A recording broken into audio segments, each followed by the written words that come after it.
Good morning. Well, as you can see, I've sneaked down to the church to do the video for you today.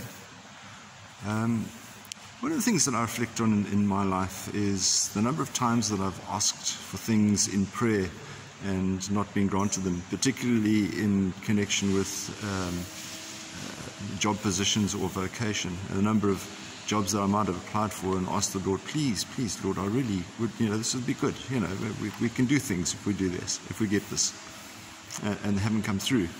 And then I reflect back in life and I think, well, thank goodness I didn't get those.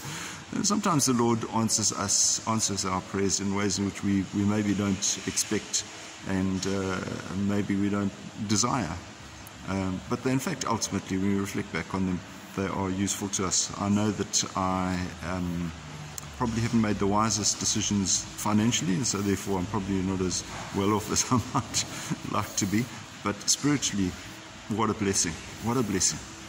And so when we look at the reading today, the gospel is, reflected on, the Lord says, whatever you ask of the Father, He will give to you.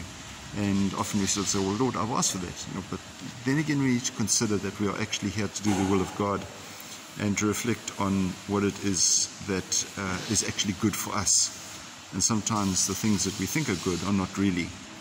And so particularly the kind of gifts that God does offer us is forgiveness of sins. He offers us eternal salvation.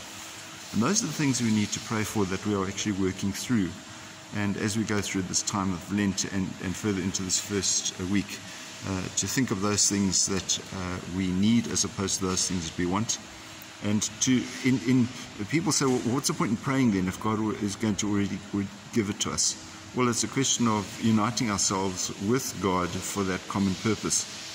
And therefore, that gives us a better direction and clarity of what it is that God expects of us and wants us to do. Let us open ourselves up to that today and keep prayer real and relevant in our lives. May God bless you and keep you safe. Bye-bye.